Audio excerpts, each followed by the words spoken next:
we have discussed H bonding. There are some more short notes left. I think we will be able to cover.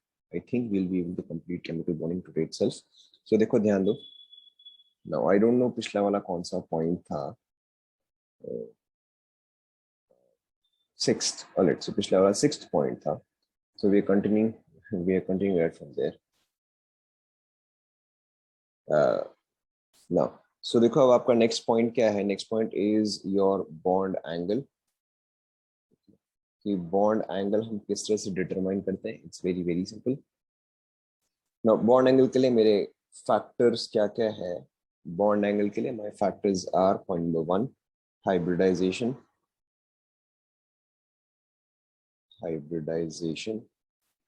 Point number 2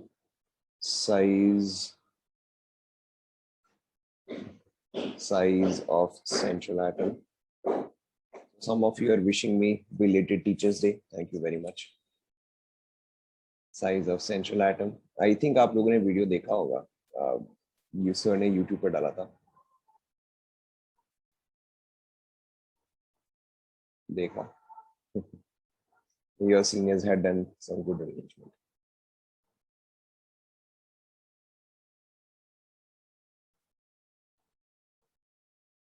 Thank you. It was a good celebration. So, in any case, okay, let's continue right here. Yeah, in fact, जिसने भी dubbing करी थी सबने बहुत ही अच्छी dubbing करी थी. Voice तो सबका एकदम मतलब obviously you would be able to relate much more, but बाकी टीचर्स के भी सभी ने बहुत सही डबिंग करी थी. Next year let's hope offline होगा. इस साल तो ऑनलाइन था, लास्ट ईयर भी ऑनलाइन था. Next year I believe it should be offline. Now complete यहाँ पे ध्यान दो. ध्यान दो.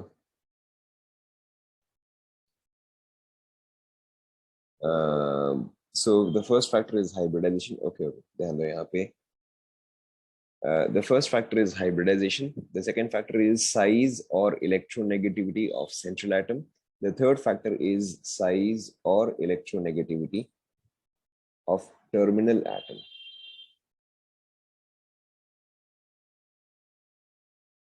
Size or electronegativity of central atom. And the third factor is size or electronegativity of terminal atom. Okay. Now देखो, this is very very simple. अगर मैं first factor देखूँ hybridization, तो ये तो आप मुझे बहुत आराम से बता सकते हो. Hybridization. Okay, ये तो बहुत सिंपल है. Now अगर मैं आपको sp बोलूँ, sp2 बोलूँ एंड अगर sp3 बोलूँ, आपको तीनों का एंगल तो याद ही है. बताओ sp में मेरा बॉन्ड एंगल कितना होता है. Correct, it is 180 degrees. sp2 में bond angle is 120 degrees and sp3 में bond angle is correct 109.5 degrees. So clearly हमें दिख रहा है कि मेरा बॉन्ड एंगल क्या कर रहा है, डिक्रीज कर रहा है. Right, as simple as that. Typically sp3d sp3d2 नहीं मांगा जाता है, but even if it is asked आप उसको आराम से बता सकते हो. राइट, टिपिकली ये तीन ही पूछा जाता है. So here our bond angle is decreasing. कई बार इसको ऐसे भी शो किया जाता है कि as s character decreases bond angle decreases. Okay, कई बार इसको ऐसे भी शो किया जाता है कि अगर s कैरेक्टर डिक्रीज हो रहा है तो बॉन्ड एंगल डिक्रीज हो रहा है, या अगर p कैरेक्टर इंक्रीज हो रहा है तो बॉन्ड एंगल जो है अगेन वो decrease. Okay, so sometimes is a very common observation.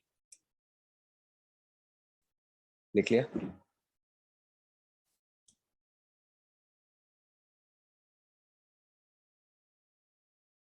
Okay, now the next factor is, आपको ये चीज आता है, साइज और इलेक्ट्रोनेगेटिविटी ऑफ सेंट्रल एटम. देखो आपको ये चीज ऑलरेडी आता है. अब आप याद करो, अगर मैं आपको एग्जांपल दूं, let's say H2O, H2S, H2Se and H2Te. हमने ये वाला एग्जांपल ऑलरेडी लिया था इन केस ऑफ ड्रैगोस रूल. ये सुनो, तो वहां पे हमने सबके बॉन्ड एंगल्स क्या लिखे थे बताओ. H2O के केस में द बॉन्ड एंगल इज, बताओ. करेक्ट, H2O के केस में the bond angle is 104 degrees.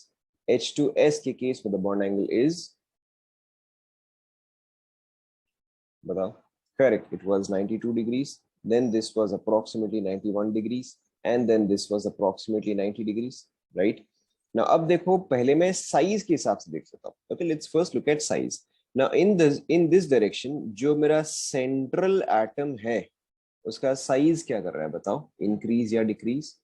Obviously increase कर रहे हैं. ओके, सो देखो, अगर मेरा size of central atom is increasing तो मेरा बॉन्ड एंगल क्या कर रहा है बताओ? करेक्ट, तो my bond angle is decreasing. Okay, obviously आप इलेक्ट्रोनेगेटिविटी भी देख सकते हो कि इस डायरेक्शन में मेरा इलेक्ट्रोनेगेटिविटी क्या कर रहा है बताओ?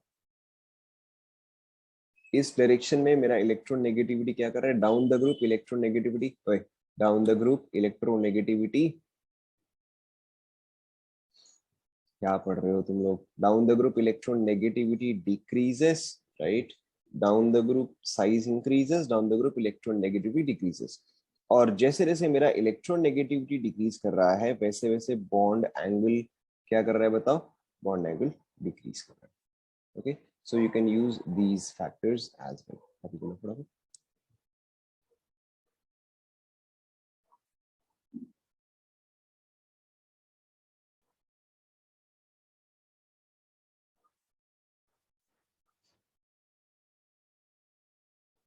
Done. H2S and H2SE and H2TE आपको पीरियोडिक टेबल तो याद होना चाहिए. Oxygen, sulphur, selenium and tellurium.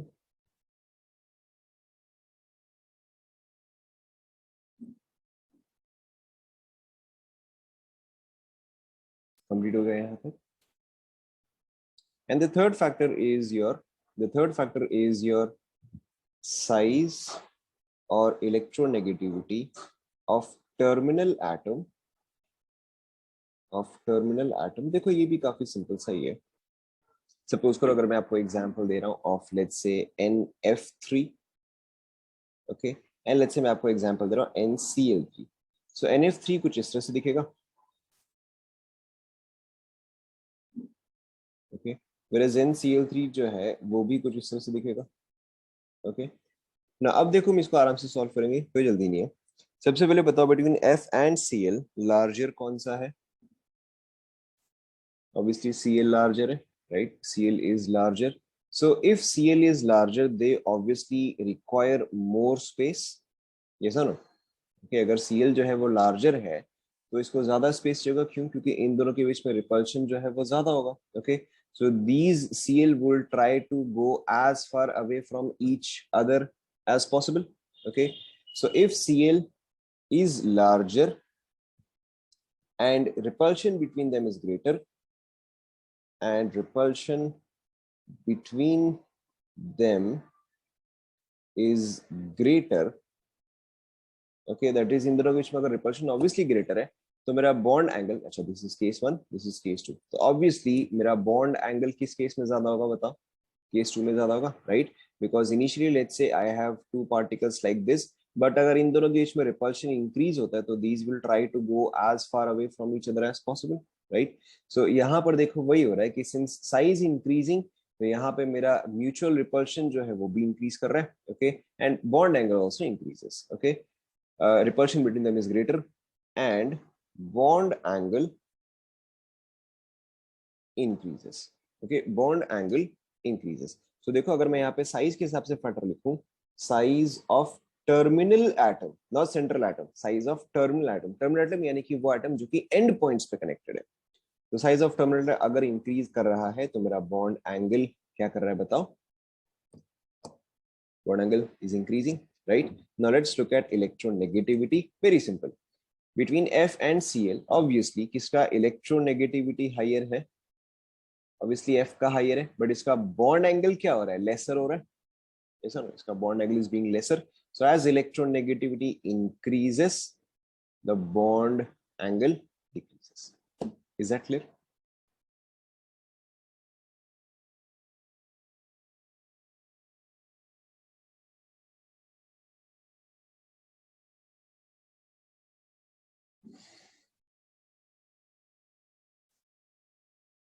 यहाँ तक कॉपी कर लिया सभी ने?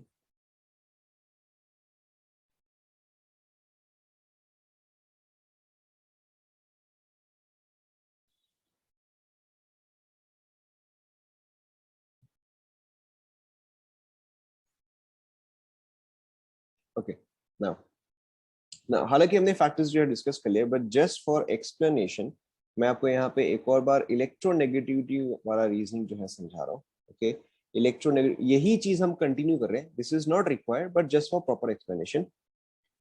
सो इलेक्ट्रोनेगेटिविटी देखो किस तरह से अफेक्ट करता है। लेट्स से कि मेरे पास यहाँ पर ए है, this is connected to B. Okay, and मेरे पास यहाँ पे लेट्स से पी है, this is connected to Q.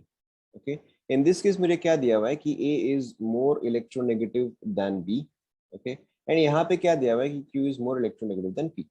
यहाँ पे देखो उल्टा केस है, यहाँ पे central atom is more electronegative, but यहाँ पे terminal atom is more electronegative. क्या ये पार्ट पहले समझ में आया?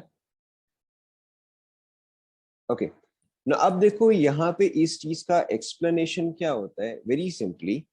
अगर आइडियल सिचुएशन होता तो मेरा लोन पेयर क्या होता, ठीक बीच में होता। If it was a perfectly covalent bond and if the electronegativities were equal, the electron pair would have been exactly in the middle.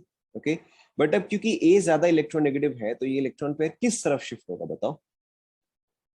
Obviously ए की तरफ शिफ्ट होगा ना। अब देखो अगर मैं इस इलेक्ट्रॉन पेयर को इसके सेंट्रल पोजीशन से अगर मैं ए के तरफ शिफ्ट कर दूं, ओके, सो जो इनिशियल इलेक्ट्रॉन पेयर के बीच में डिस्टेंस था वो इतना था, अब जो डिस्टेंस है वो इतना है। ओके, सो सबसे पहले आप मुझे ये बताओ कि इलेक्ट्रॉन पेयर के बीच में डिस्टेंस जो है वो क्या हुआ है, इंक्रीज हुआ है या डिक्रीज हुआ है? Correct, the first thing that has happened is electron pair के बीच में जो डिस्टेंस है दैट हैज डिक्रीज। अब उसका इफेक्ट क्या हुआ, जो हम लिखते हैं F is equal to K Q one Q two upon are square. Okay, if we want to increase this, then this value must, correct, then this value must decrease. तो यहाँ पे मेरा दोनों के बीच में डिस्टेंस क्या हो रहा है, डिक्रीज हो रहा है, और डिस्टेंस डिक्रीज हो रहा है जिसकी वजह से कि मेरा फोर्स ऑफ रिपल्शन जो है वो इंक्रीज हो रहा है। And force of repulsion increase होने की वजह से मेरा ये बॉन्ड जो है वो ओपन हो रहा है, या ये बॉन्ड एंगल जो है वो इंक्रीज हो रहा है। समझ में आया सभी को? ओके, मैं यहाँ पे इसका एक्सप्लेनेशन भी प्रॉपर तरीके से लिख देता हूँ। Okay, as electronegativity of A is more, electron pairs shift towards A, shift towards A. Okay, फिर से हम कंटिन्यू करें, their distance decreases, their distance decreases, causing greater repulsion, causing greater repulsion, and therefore increasing bond angle.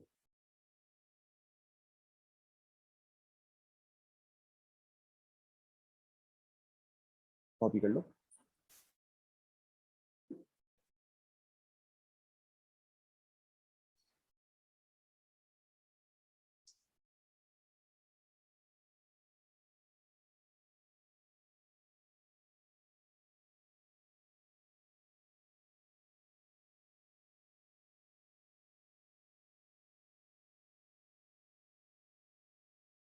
Okay, ना obviously अब दूसरा case आप अब तो आप अपने आप ही समझ गए हो कि इनिशियली अगर ये चीज परफेक्टली कोवेलेंट होता तो मेरे इलेक्ट्रॉन पेयर यहाँ पे कहीं पे होते, एग्जैक्ट मिडिल पे।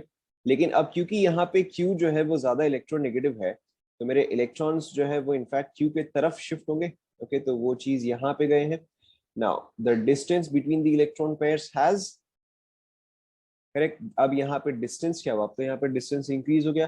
सो यानी कि सेम चीज which is F is equal to K Q one Q two upon are square. अब अगर ये वैल्यू जो है वो इंक्रीज कर गया तो ये चीज क्या करेगा, ऑब्वियसली दिस विल डिक्रीज। अब देखो यहाँ पे हमारा रीजनिंग क्या हो गया, एग्जैक्टली ऑपोजिट हो गया कि now the force of repulsion has decrease which is why my bond angle will decrease. तो यहाँ पे देखो हम क्या ले सकते हैं, as electronegativity of Q is more, electron pairs move towards that, electron pairs move towards Q, move towards Q. Okay, their distance, the distance between them the distance between them increases, bond angle decreases. Bond angle. Is this clear to everyone? Okay, ताकि अगर आपको कभी confuse करने के लिए दे दिया कि अच्छा नहीं साइज बराबर है बट इलेक्ट्रोनेगेटिविटी डिफरेंट है, तो in that case also you will be able to. Is that clear?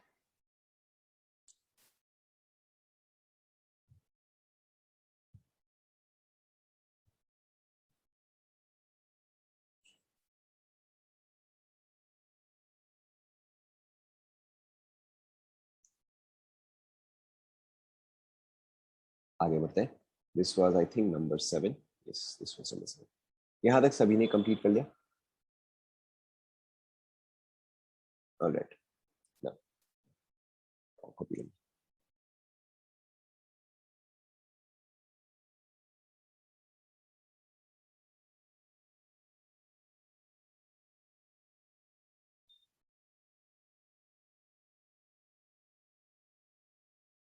Done? Okay. That was your 7th point. Now, the next point is your metallic bonding. Now, before I start metallic bonding जो है वो इन particular आपके chemistry में बहुत ज्यादा important नहीं है. Metallic bonding आप डिटेल में फिजिक्स में पढ़ोगे. फिजिक्स में आपका एक पर्टिकुलर चैप्टर है at the end of your 12th class which is your semiconductors. वहां पे आप काफी डिटेल में metallic bonding. Okay, but still then we still must do it. देखो मेटालिक बॉन्डिंग ना, मेटल्स के केस में हमने देखो आयनिक बॉन्डिंग ऑलरेडी कर लिया. आयनिक बॉन्डिंग में देखो हमने कुछ कुछ फैक्टर्स पढ़े थे कि आयनिक बॉन्ड की क्या चीज से फेवर्ड होता है, आयनिक बॉन्ड की प्रॉपर्टीज क्या क्या होती है, या आयनिक कंपाउंड्स की प्रॉपर्टीज क्या क्या होती है. Similar to that is your metallic bonding. ना, मेटालिक बॉन्डिंग के लिए हमारे पास दो थ्योरीज है. The first theory is your electron sea model, electron C model, and the second theory is our band theory. Okay. The first theory is electron C model. The second theory is band theory. कई बार आप इसको as valence band theory भी पढ़ोगे. Same thing, doesn't matter. So सबसे पहले फिर हम लिखते हैं electron C model.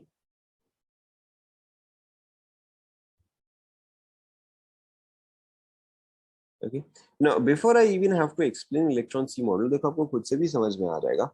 आपने देखो स्टैंडर्ड 8, 9, 10 में क्या पढ़ा होगा कि मेटल्स जो है वो इलेक्ट्रिसिटी के गुड कंडक्टर्स होते हैं या बैड कंडक्टर्स होते हैं. Obviously metals are very good conductors of electricity. And उसका रीजन क्या होता है बताओ? Band, BAND, band theory. And metals are good conductors because, correct, because they have plenty of free electrons. The key word here being free electrons. कि metals के पास जो है काफी सारे free electrons होते हैं जो कि throughout the metal move कर सकते हैं. yes or no? आपने exactly यही चीज पढ़ा है, right? So electron C model जो है वो exactly इसी चीज को ही show करता है. electron C model हमारा किस तरह से होता है कि you have metals. मेरे तो यहाँ पे क्लोज बाय बनाए या दूर दूर बनाए उससे कुछ खास फर्क नहीं पड़ता है. आप चाहे तो थोड़ा दूर बना लो, चाहे तो पास बना लो, डज नॉट मैटर. ओके, ये चलो एक काम करते हैं, थोड़ा दूर दूर ही बनाते हैं ताकि आपको परफेक्टली समझ में आएगा. So these are metal atoms और you can also say metal ions. Okay, and अगर फ्री इलेक्ट्रॉन्स है तो यानी कि वो तो इस मेटल एटम से बॉन्डेड नहीं होंगे. यस और नो? अब अगर फ्री इलेक्ट्रॉन्स है, let me show electrons by different colour. So अब अगर फ्री इलेक्ट्रॉन्स है तो वो तो किसी भी डायरेक्शन में मूव कर सकते होंगे. यस और no? And these are the reasons why they are able to conduct electricity. Okay, मैंने यहाँ पे इलेक्ट्रॉन्स जो है वो रैंडमली ड्रॉ किया है. Now electron sea model basically क्या बोलता है कि my metals, okay, or the metal atoms are surrounded by a sea of electrons. तो यहाँ पे इलेक्ट्रॉन सी मॉडल जो है, this is your metal atoms, these are surrounded by a sea of electrons. या इसी इसको कई बार एक और तरीके से भी रिप्रेजेंट करते हैं. जब भी whenever you make a house or whenever you make a wall, जब आप एक दीवार बनाते हो या आप एक घर बनाते हो तो वो हम कैसे बनाते हैं कि पहले आप पहले थोड़ा सा नीचे में सीमेंट डालते हो, फिर पत्थर डालते हो, फिर उसके ऊपर वापस से सीमेंट डालते हो, फिर पत्थर, फिर cement and so on, yes और no? So cement there is the glue, or cement there is the substance which is holding together all of these bricks, yes or no? So in the same way, the metal atoms or the ions are the bricks, and these electrons are the cement or the glue which is holding together all of these atoms. Okay, but यहाँ पे हमें ये समझना है कि ये electrons जो है these are also free to move. So अगर सपोज करो मैं एक चार्ज लगाता, if I put in an electric field, यहाँ पे सपोज करो है पॉजिटिव प्लेट, यहाँ पे सपोज करो है नेगेटिव प्लेट, तो सारे के सारे इलेक्ट्रॉन्स जो है वो टुवर्ड्स द लेफ्ट जाएंगे या टुवर्ड्स द राइट जाएंगे? कहाँ जाएंगे बताओ? Electrons are attracted towards positive, तो सारे के सारे इलेक्ट्रॉन्स जो है वो टुवर्ड्स द लेफ्ट जाएंगे. Okay, so two important things that you have to understand here is that in case of electron C model, electrons or other metal atoms are surrounded by a sea of electrons. Second thing, these electrons are free to move. Okay, so यहाँ पे आप लिखते जाओ. By the way, अगर ये metal atom से electrons निकल गए तो सारे के सारे क्या हो जाएंगे? Positively charged हो जाएंगे. Okay, अगर आपने electron remove किया तो obviously these would be positively charged.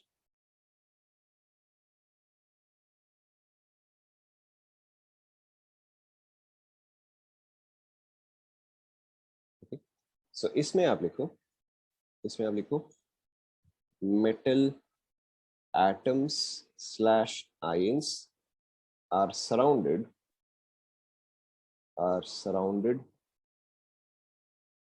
by a sea of electrons which are free to move, hence metals are able to conduct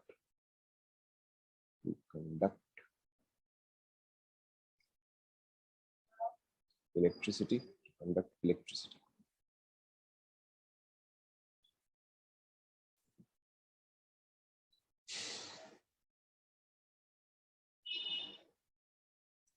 इसमें आप चाहते हो कॉर्पॉन भी लिख सकते हो. metal atoms are glued together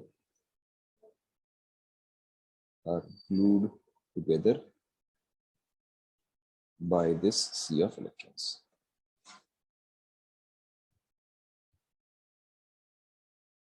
Now, अब आप एक और चीज याद करो, आपने शायद ये चीज स्टैंडर्ड 9-10 में पढ़ा होगा कि अगर हम टेम्परेचर इंक्रीज करते हैं, if we increase the temperature, the conductivity of metals, बताओ, if we increase the temperature, if we increase the temperature, the conductivity of metals decreases, and उसका आपने रीजन क्या पढ़ा था बताओ? करेक्ट, अगर आप टेम्परेचर इंक्रीज करते हो तो रेजिस्टेंस इंक्रीजेस और कंडक्टिविटी डिक्रीजेस, एंड उसका रीजन क्या होता है कि अब इलेक्ट्रॉन्स जो है वो आपस में ज्यादा कोलाइड करते हैं. ऑलरेडी सारे के सारे इलेक्ट्रॉन्स जितने फ्री होते हैं वो ऑलरेडी फ्री होते हैं, and the only thing after that is that they will collide with each other, इसलिए हमारा कंडक्टिविटी जो है वो डिक्रीज होता है. ओके, अच्छा, what about the conductivity of insulators? When temperature increases, the conductivity of insulators क्या होता है बताओ? Correct, that increases. It almost remains same or it increases. आपने यही पढ़ा हुआ कि it either remains constant or it slightly increases. So उसका रीजन क्या है? क्योंकि जब हम टेम्परेचर प्रोवाइड कर रहे हैं तो अब ज्यादा इलेक्ट्रॉन्स अपने एटम से निकल सकते हैं, राइट? आप याद करो, हमने यही चीज एटॉमिक स्ट्रक्चर में पढ़ा था. When we provide energy, an electron is able to leave the atom. और अगर उसने एटम छोड़ दिया, then in that case it becomes a free electron. Now, the other part that you have studied is in case of semiconductors. In case of semiconductors, on increasing the temperature, conductivity, correct, conductivity increases. So अब देखो electron sea model के साथ problem क्या है? इसका merit है it is able to explain conductivity. It is able to explain conductivity of metals. Okay, obviously ये metals का कंडक्टिविटी एक्सप्लेन कर पा रहा है, क्यों? क्योंकि बिना टेम्परेचर इंक्रीज करे भी these are good conductors, by because we have free electrons, okay. And temperature increase करने पे एक्स्ट्रा इलेक्ट्रॉन्स तो नहीं आ रहे, बट इन इलेक्ट्रॉन्स में ही कोलिजन हो रहा है, ओके। तो it is able to explain the conductivity of metals. But इसी चीज का डीमेरिट क्या है? इसका डीमेरिट क्या है? It is unable to explain, it is unable to explain the conductivity of semiconductors, which is why this particular chapter is much more in detail in your semiconductor chapter. मतलब ये particular topic जो है वो semiconductor chapter में काफी detail में है, but we must still cover it. It is unable to explain the conductivity of semiconductors. लिख लें।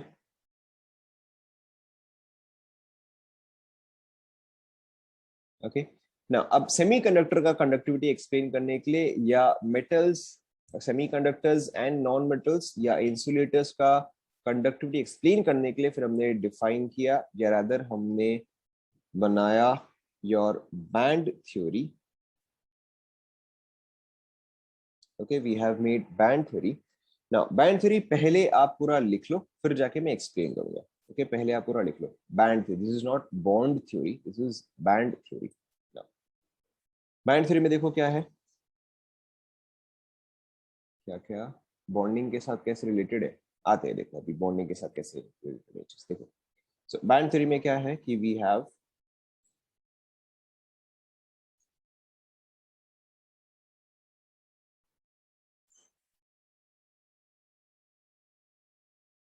डोपिंग पे हम बाद में आएंगे। डोपिंग आप सेमीकंडक्टर्स में ही पढ़ोगे, यहाँ पे नहीं।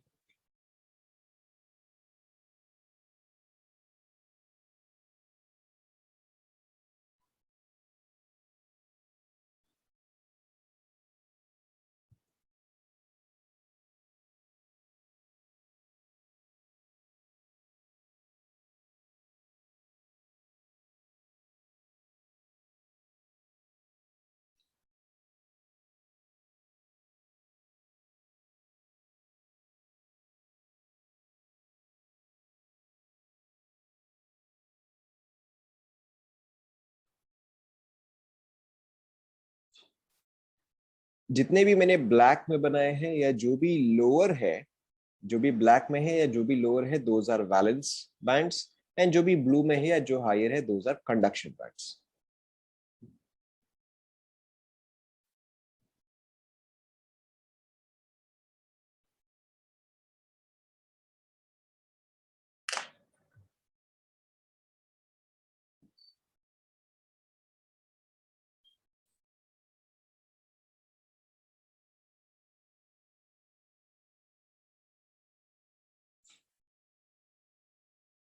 स्टार्ट करें। ओके, अच्छा, इसके नीचे एक और चीज लिख लेते हैं। दीज आर फॉर मेटल्स, या रादर गुड कंडक्टर्स, एक ही बात है, मेटल्स और good conductors. These are for semiconductors, and these are for insulators. लिख लें यहाँ पे पहले।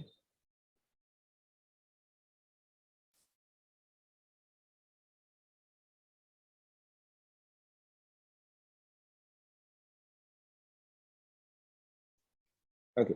Now, before I discuss this, सबसे पहले देखो, जब हमारे पास एटम्स था तो वहां पे एक एनर्जी लेवल के कॉरेस्पॉन्डिंग एक ही लाइन था। ऐसा कहने का मतलब क्या हुआ? When I had one single atom, then in that case I had n is equal to 1 पे एक line, n is equal to 2 पे एक और line, n is equal to 3 पे एक और line, n is equal to 4 पे एक और line, and so on. Yes or no? When I had just one atom. But when I had a molecule having two atoms, okay, when I had a molecule having two atoms, so in that case हर एक energy level जो है उसने मुझे दो दो energy level दिया। Yes no? एक मेरा बॉन्डिंग का और एक मेरा एंटी बॉन्डिंग का। ओके, सेम चीज यहाँ पर, एक मेरा एंटी बॉन्डिंग का, दूसरा मेरा बॉन्डिंग का। ओके, सेम चीज, एक एंटी बॉन्डिंग, दूसरा बॉन्डिंग, सेम चीज, एक एंटी बॉन्डिंग, दूसरा bonding. Okay, so when I went from one atom to two atoms in a molecule, okay, my energy level got basically split twice, जैसा ना, हर एक energy level जो है वो तो 2 बार स्प्लिट हो गया। तो अगर यहाँ पे 2 एटम के जगह यही चीज अगर 3 एटम के हो जाते, तो ये चीज कितना बार स्प्लिट करता, हर एक लाइन कितना स्प्लिट करता, अरे 3 बार स्प्लिट करता। ओके, 3 एटम के जगह अगर 10 एटम होते तो अगेन यही चीज कितने बार स्प्लिट करता, ये चीज 10 बार स्प्लिट करता। और अगर मैं इवन 1 ग्राम ऑफ हाइड्रोजन भी ले लूं, या फॉर द मैटर मैं अगर 1 gram of any substance, 1 gram of let's say अगर मैं आयरन भी ले लूं, तो this has approximately how many atoms, this has approximately 10 to the power 23 atoms. Yes और नो? ओके, सो यानी कि ये लाइन जो है ये भी उतनी ही बार स्प्लिट होगा। यस और नो? ओके, सो अब देखो यहाँ पे इफेक्टिवली क्या हो रहा है और what does this entire thing mean, कि देखो जब मेरे पास एक एनर्जी लेवल है तो आप इसको ऐसे शो करते हो, ठीक है, मैं इसमें से कोई सा भी एक पर्टिकुलर को ही डिफाइन कर रहा हूँ। जब एक एनर्जी लेवल है तो आपने इसको ऐसे शो किया, जब 2 एनर्जी लेवल हुआ तो आपने इसको ऐसे शो किया, ठीक है, जब 3 हो जाता तो आप इसको कुछ ऐसे ही शो करते। ओके, जब 4 हो जाएगा तो अगेन आप इसको कुछ ऐसे ही शो करोगे। ये नो, 5 होने पे भी आप कुछ ऐसे शो करोगे। ओके, एंड अगर यही चीज इनफाइनाइट हो गया तो ये चीज कैसे हो जाएगा, ये कुछ ऐसे हो जाएगा। ऐसा ना, देखो समझ में आया क्या? Okay, so when I had just one atom, energy level look like this. When I have a molecule having 2 atoms, it look like this. 3 4 5 and then obviously infinite पे ऐसे दिखेगा, ठीक है ना। अब अगर infinite है तो यानी कि प्रैक्टिकली मैं इसको इस तरह से शो कर सकता हूँ, ये सुनो, क्योंकि सारे के सारे क्या करेंगे, सारे के सारे तो मर्ज ही कर जाएंगे, ठीक है। सो यहीं पर ही हमारा आता है बैंड थ्योरी। ओके, जब हम एटम्स करते थे तो वहां पे हमारे पास शेल था, okay, we had a valence shell, but here what we will have is a valence band. क्या ये आप सभी को समझ में आया? ओके, आप याद करो हमने डिस्कस किया था dark lines and bright bands, okay, या bright lines and dark bands, ध्यान में आ रहा है? सो एक बैंड क्या होगा, band simply becomes a thick line. ये सुनो, ओके, सो यहाँ पर जो हमारा थ्योरी है या यहाँ पे जो हम थ्योरी लिख रहे हैं, that represents exactly the same thing. आ गया, okay, so that represents exactly the same thing. तो वैलेंस बैंड जो है ये बेसिकली वैलेंस शेल ही है, but because we have infinite number of molecules, that one energy level has split into so many energy levels. Okay, तो ये सारे जो है ये actually outermost energy level ही है जो कि काफी बार स्प्लिट हो चुके हैं। क्या ये आप सभी को समझ में आया?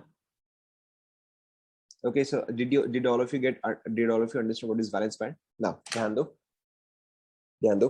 अब हम आउटर मोस्ट शेल को क्या बोलते हैं, हम आउटर मोस्ट शेल को वैलेंस शेल ही बोलते हैं, ठीक है। यानी कि if we say that if an electron is present in the outermost shell, it is same as saying that the electron is present in the valence shell. Okay, split वाले पे चलो हम बाद में आते हैं, अभी के लिए बस आप ये इमेजिन करो कि अच्छा नहीं ठीक है, वैलेंस बैंड जहां जैसे वैलेंस शेल होता था वैसे ही वैलेंस बैंड होता है। ओके, नाउ अब अगर एक इलेक्ट्रॉन अगर वैलेंस बैंड से बाहर निकल जाए, if valence band is the outer most band, and अगर उसके भी बाहर अगर आप निकाल दो तो वो इलेक्ट्रॉन इफेक्टिवली क्या हुआ, उस एटम से तो निकल गया। यस और no? okay, if an electron is even further away from the outermost, it effectively means कि वो इलेक्ट्रॉन तो निकल गया। यस और नो? ओके, ना अब अगर एक इलेक्ट्रॉन निकल गया इसका मतलब क्या होगा, that becomes a free electron. Yes और no? And free electrons are able to conduct electricity. Okay, देखो मैं एक और बार बोल रहा हूँ, एक और बार बोल रहा हूँ मैं, आउटर मोस्ट शेल मेरा क्या हुआ, वैलेंस शेल हुआ। ओके, हम इसको वैलेंस शेल या वैलेंस बैंड की तरह ही अभी के लिए आप ट्रीट करो। Okay, now if it is the outermost shell और अगर इलेक्ट्रॉन उसके भी बाहर है, तब तो इलेक्ट्रॉन जो है वो तो बिल्कुल भी एटम के अंदर नहीं है, या अब इलेक्ट्रॉन जो है वो एटम से पूरी तरह से निकल चुका है। And if an atom has completely left N sorry if an electron has completely left an atom, तो उसका मतलब क्या हुआ, that has become a free electron. Okay, and free electrons क्या कर सकते हैं, कंडक्ट कर सकते हैं। तो वैलेंस बैंड के बाहर जो बैंड होगा वो क्या होगा, वो कंडक्शन बैंड हो जाएगा, कि अगर मेरा इलेक्ट्रॉन वैलेंस बैंड के बाहर है तो वो कंडक्शन बैंड में होगा, because it is able to conduct. Yes और no?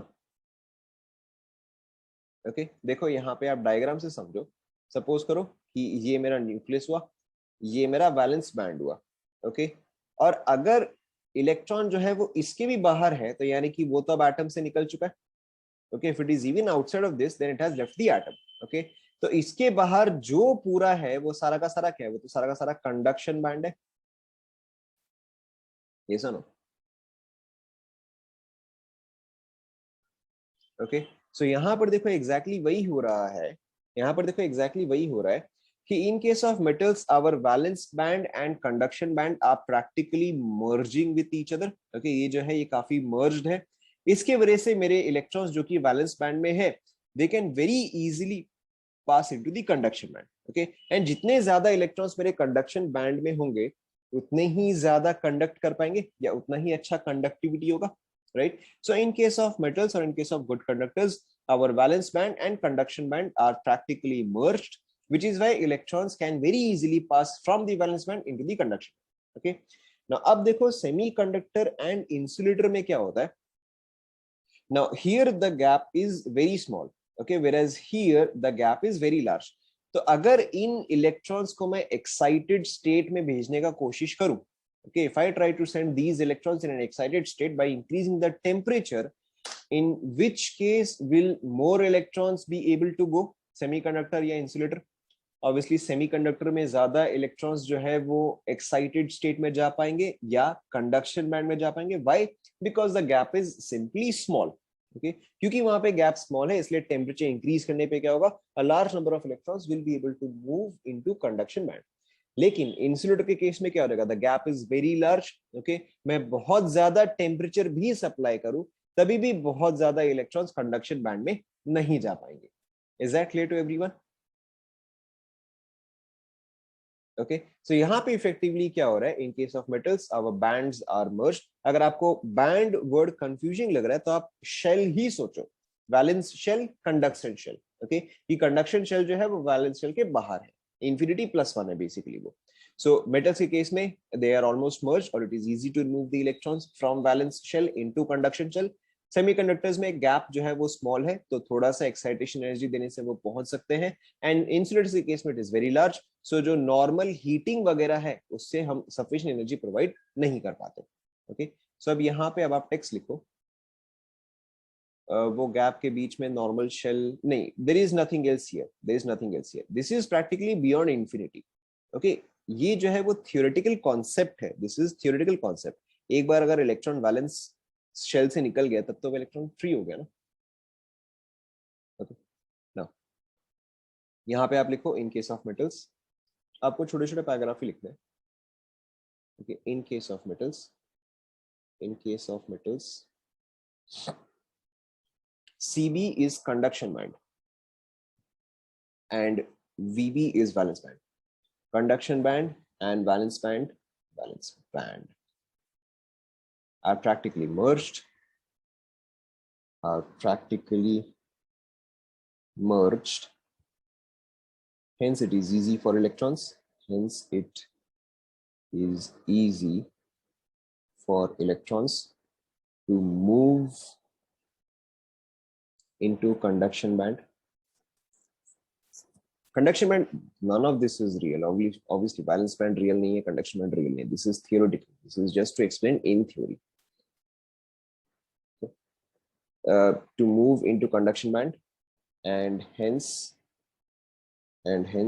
they are good conductors.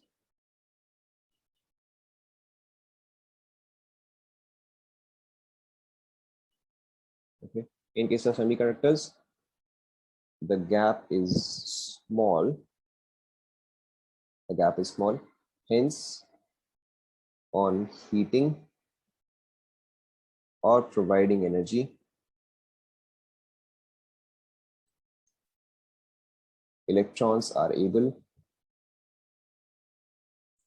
to move to conduction band. Gap is too large. Gap is too large for electrons to move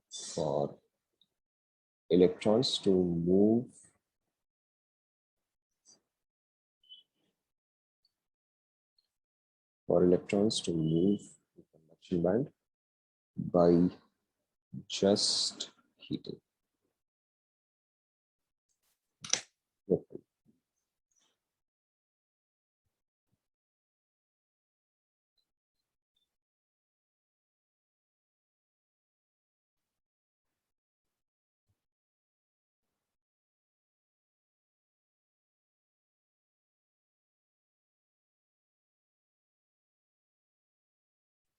complete हो गया क्या?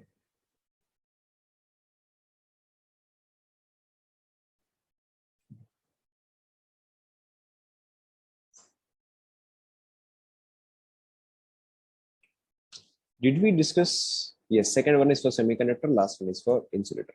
Did we discuss oxidation number? Did we discuss oxidation number? हमने periodic table में oxidation number discuss किया था? नहीं? I think हमने थोड़ा बहुत डिस्कस किया था. मैंने आपको बताया था कि fluorine most electronegative, always -1, group 1 always +1, group 2 always +2. I think हमने डिस्कस कर लिया. ओके, हमने डिस्कस कर लिया था.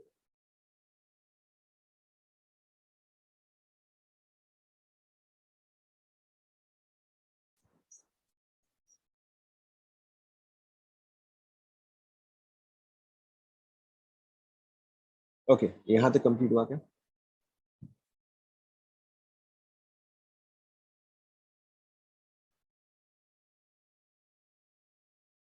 कंप्लीट कर लिया. By just heating. Heating providing energy. अच्छा, ये वाला हीटिंग और प्रोवाइडिंग एनर्जी.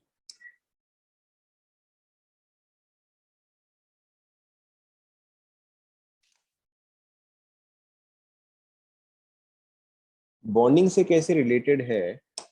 बॉन्डिंग से रिलेटेड नहीं है, कंडक्शन से रिलेटेड है कि मेटल्स में किस तरह का बॉन्डिंग होता है या मेटल्स में किस तरह का एनर्जी होता है कि मेटल्स शो करते हैं, नॉटल्स शो नहीं करते. Which is why this is a very short passage. अगर अगर ये बहुत ज्यादा रिलेटेड होता तो काफी लंबा होता. यू हैव ऑलरेडी सीन कि हाइब्रिडाइजेशन या एमओटी कितने बड़े बड़े टॉपिक्स थे. This is a very small topic.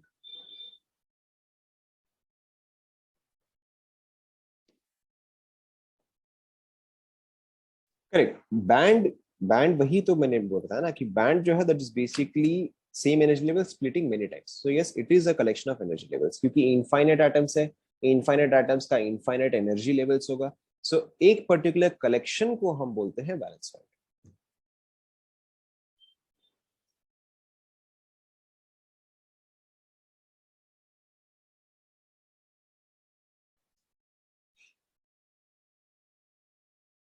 Complete हो गया क्या?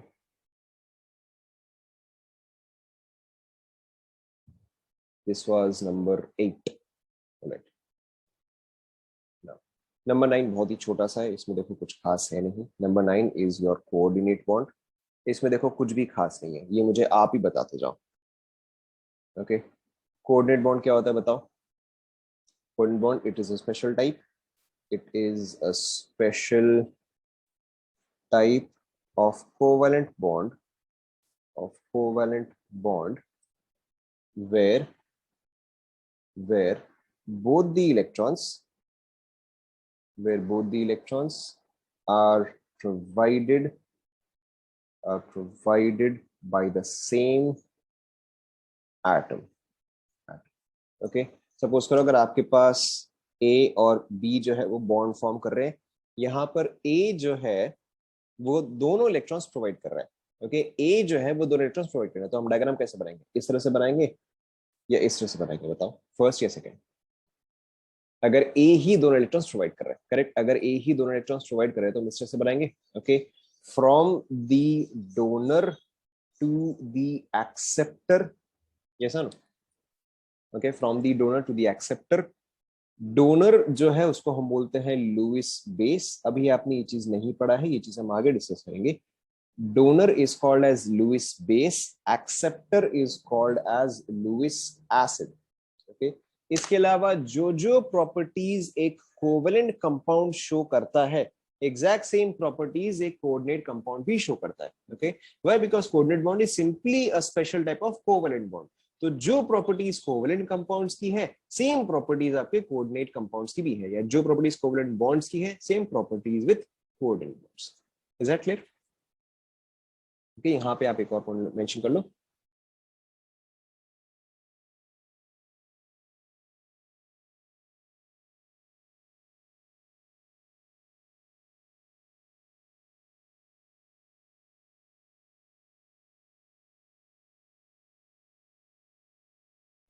Okay, can all of you hear me? Yes, audible. Okay, so I got disconnected, whatever. But since छोटा सा ही portion बाकी है, let's quickly finish this. The voice might be slightly laggy because I'm using hotspot. So anyways, चलो हम इसको फटाफट खत्म कर देते हैं. थोड़ा सा ही बाकी है. So यहाँ पर देखो क्या है. A is acting as a donor and B is acting as an acceptor.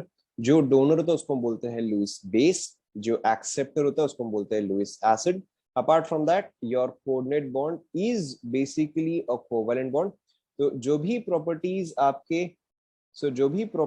आपके कोवेलेंट बॉन्ड के होते हैं, एग्जैक्टली सेम प्रॉपर्टीज आपके कोऑर्डिनेट बॉन्ड्स की भी होते हैं. ओके, तो it has same properties as that of a covalent bond.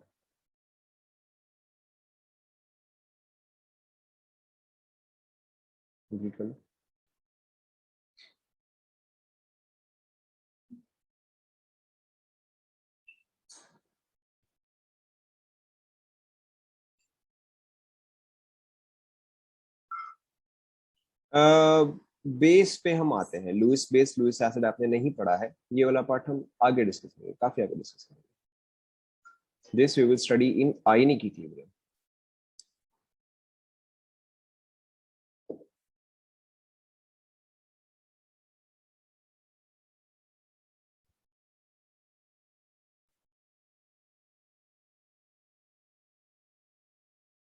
Complete हो गया? Okay, so this was number 9. Now number 10 is a graph that we have to remember. देखो काफी सिंपल सा ही है. Number 10 is a graph we have to remember. Now यहाँ पर देखो क्या होता है, हम थोड़ा सा इसको लॉजिक यूज करेंगे. Now सपोज करो एक एटम,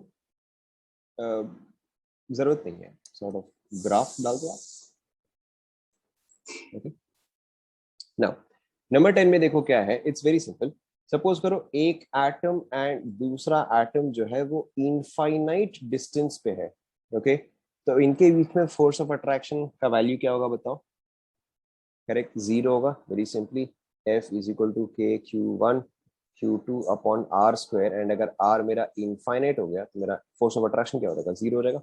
ओके, सो इन दोनों का म्यूचुअल अट्रैक्शन या रिपल्शन की वजह से मेरा ओवरऑल एनर्जी क्या हो जाएगा? 0 हो जाएगा. yes or no? So when they are at infinite distance from each other, their mutual attraction or their mutual energy is 0. okay, now अब अगर यही एटम पास आ रहे हैं, okay, now if these atoms are getting closer, which means that which force has to dominate, attractive or repulsive? अगर ये दोनों पास आ रहे हैं तो obviously attractive force has to dominate. yes or no? Now, and if attractive force is dominating, तो इन दोनों के बीच का बॉन्ड जो है, ओके, फिर से सुनो, if attractive force is dominating, तो इन दोनों के बीच का बॉन्ड जो है वो वीकर होता जा रहा है या स्ट्रॉन्गर होता जा रहा है? ऑब्वियसली वो स्ट्रॉन्गर होता जा रहा है. ओके, क्यों? क्योंकि जैसे जैसे ये पास आते जाएंगे as per k Q1 Q2 by r square, okay, by r square, जैसे जैसे ये वैल्यू डिक्रीज करता जा रहा है तो मेरा फोर्स क्या करता जाएगा? इंक्रीज करता रहेगा. Okay, and as my force of attraction is becoming stronger, is this becoming more stable और less stable? Obviously this is becoming more stable. ठीक है ना, तो जैसे जैसे मेरा डिस्टेंस डिक्रीज कर रहा है, ओके, जैसे जैसे मेरा डिस्टेंस डिक्रीज कर रहा है तो मेरा फोर्स ऑफ अट्रैक्शन जो है वो इंक्रीज कर रहा है. ठीक है, and if force of attraction is increasing और माय स्टेबिलिटी इज इंक्रीजिंग, तो मेरा एनर्जी क्या कर रहा होगा बताओ? करेक्ट, एनर्जी शुड डिक्रीज, क्योंकि स्टेबिलिटी और एनर्जी इनवर्सली प्रोपोर्शनल होता है. यस और नो? ओके, नाउ सो एक सर्टेन पॉइंट पे मैं क्या बोलूंगा कि अच्छा ठीक है, एक सर्टेन पॉइंट पे these two atoms have some minimum energy, okay, या these two atoms are perfectly bonded. हमने covalent bond में क्या लिखा था? covalent bond में basically our atoms are bonded together by a covalent bond and it is the closest approach of one atom with another. जो हमने लिखा था R covalent, R metallic, R van der Waal, उस जब में से smallest value भी क्या था? R covalent ही था. yes or no? ना अब देखो, अब अगर मैं और फर्दर इन दोनों को पास लाने का कोशिश करूं, okay, at this point let's say that it is some amount of energy and that is the minimum energy. अब अगर मैं और इनको फर्दर पास लाने का कोशिश करूं तो उस केस में क्या होगा? इसका न्यूक्लियस एंड इसका न्यूक्लियस जो है वो आपस में एक दूसरे को रिपेल करेंगे, ओके, प्लस इसके इलेक्ट्रॉन्स एंड इसके इलेक्ट्रॉन्स जो है वो आपस में एक दूसरे को रिपेल करेंगे. यस और नो? ओके, अगर सपोज करो आप और आपका बेस्ट फ्रेंड अगल बगल में बैठ रहे हैं, उतना ठीक है, ओके, बट अगर वो आपसे चिपके ही जाए तो आप क्या करो? उसको धक्का मारोगे? यस और नो? यस और नो? ओके, सो एक एक लिमिट तक ही क्लोजनेस चलता है, राइट? उसके आगे लगता है कि भाई अब तू साइड में बैठ. तो यहाँ पर एटम्स के साथ भी देखो वही है कि at infinite distance there is no force of attraction और there is no energy. As they are becoming closer there stability और force of attraction increases, energy decreases. एक पॉइंट पे मेरा force of attraction is maximum और stability is maximum, and वहां पे मेरा energy क्या हो जाएगा? बताओ. इफ स्टेबिलिटी इज मैक्सिमम तो एनर्जी क्या हो जाएगा? करेक्ट, एनर्जी मेरा मिनिमम हो जाएगा. एंड अब अगर मैं फोर्सफुली उसको और पास पास लाने का ट्राई करूं, in that case now which force will start to dominate? Correct, now in that case repulsive force will start to dominate. Okay, and फिर अगर एक बार रिपल्सिव फोर्स डोमिनेट करना स्टार्ट करेगा तो यानी कि मेरा स्टेबिलिटी क्या करेगा? बताओ.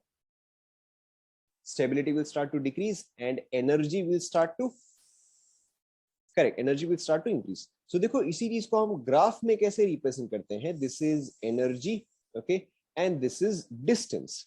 Okay, energy and distance. So initially अगर इनफाइनाइट डिस्टेंस पे मेरा एनर्जी कितना था? इनफाइनाइट डिस्टेंस पे एनर्जी वाज 0. ओके, जैसे जैसे एटम्स पास आ रहे हैं एनर्जी क्या कर रहे हैं?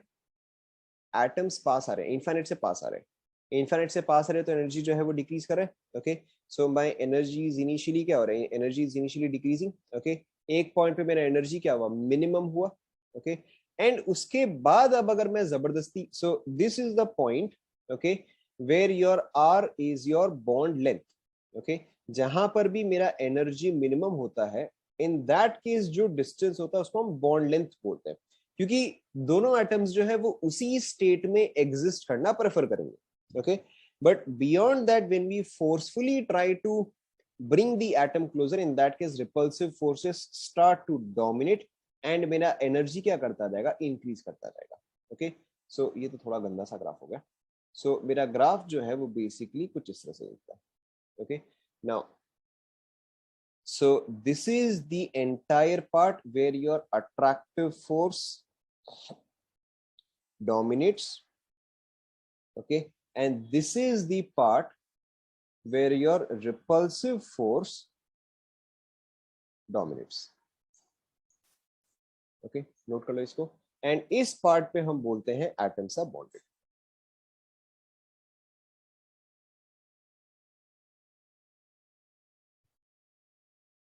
Okay, so this is a very very very common graph, आप इसको कई बार देखोगे.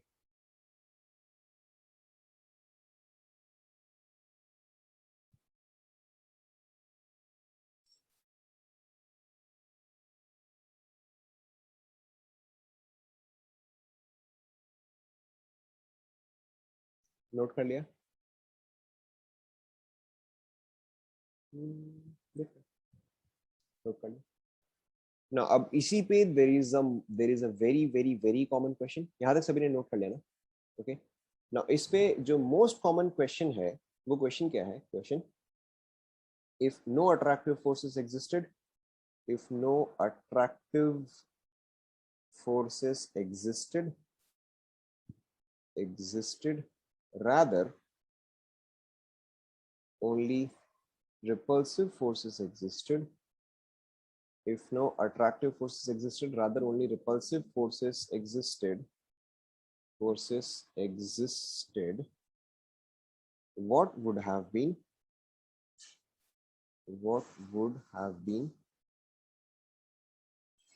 the graph of E versus R, energy versus distance, अगर अट्रैक्टिव फोर्स एग्जिस्ट नहीं करता तो। ओके, सो आपको ग्राफ क्या क्या दिया हुआ होगा?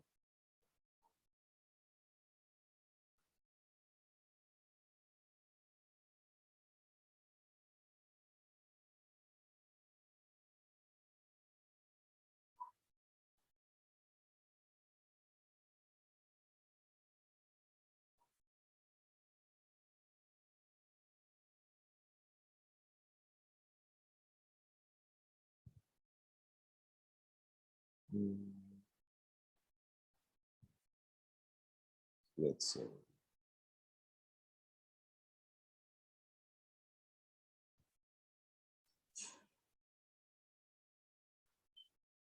ओके, आप एक बार ऑब्वियसली खुद से ट्राई करो, बाकी का मैं तो बताऊंगा ही।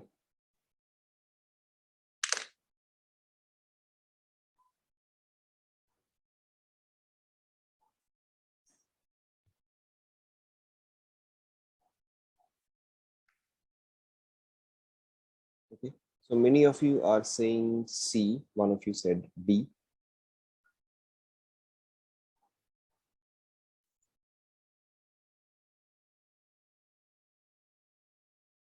So two of you are saying D.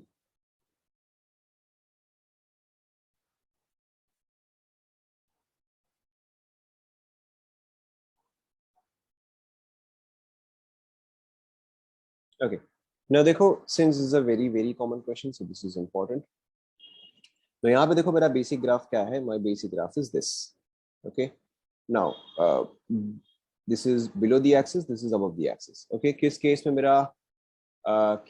में मेरा अट्रैक्टिव फोर्स डोमिनेट कर रहा है बताओ? राइट, बिलो द ग्राफ में डोमिनेट कर रहा है। ओके, ना अट्रैक्टिव फोर्स के वजह से ही मेरा एनर्जी कहाँ जा रहा है? नेगेटिव जा रहा है। Okay, because of attractive force my energy is going negative. Okay, so अगर मैं अट्रैक्टिव फोर्स का इफेक्ट हटा दूं, ओके, तो ये जो है ये सिर्फ रिपल्सिव फोर्स का रहेगा। ओके, अब ये ग्राफ बताओ किससे मैच कर रहा है? ओके, तो ये चीज सी से मैच कर रहा है। Okay, so this is a very common question. ये वाला आपको लिख लिया क्या? Okay. So with this chemical bonding is done. With this chemical bonding is done. Now again one more thing, chemical bonding is a huge chapter. Okay, just because हमने chapter NCERT के हिसाब से खत्म कर लिया, इसका मतलब ये नहीं कि ये chapter जो है वो खत्म हो गया.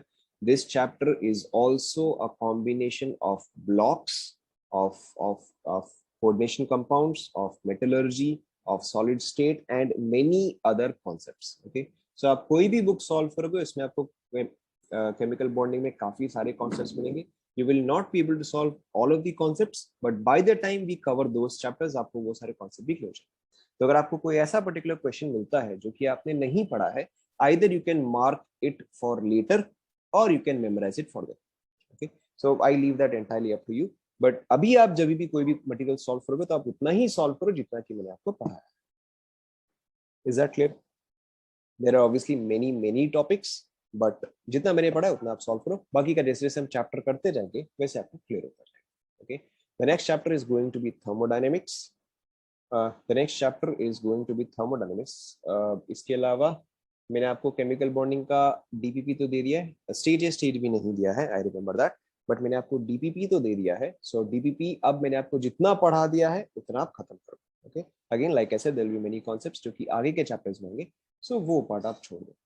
Okay, so with this chemical bonding is done. It was a huge chapter, and the next chapter that we'll be starting is thermodynamics. Okay, is there any questions? Organic में भी बहुत टाइम है. ऑर्गेनिक में तो अभी कम से कम 1-2 महीने है. इनफैक्ट हो सकता है उससे ज्यादा भी हो, बट ऑर्गेनिक में तो अभी काफी time.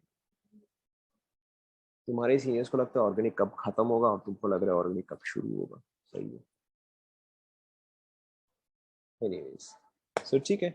So we'll stop right here. In the next class we'll be starting with thermodynamics, and in the class next to that I think आपका डाउट सेशन होगा, तो आप ट्राई करो कि एटलीस्ट आप केमिकल बॉन्डिंग का डीपीपी जो है वो आप पूरा करें. Okay, now apart from that I believe हमारा मोल कॉन्सेप्ट का डीपीपी तो खत्म हो गया था. Did we complete mole concept का DPP? I think we have completed. Alright, so आपके सारे डीपीपीज अप टू डेट है, सिर्फ chemical bonding and chemical bonding का assignment, right? Apart from that everything else is up to date. Yes, so okay, ठीक है।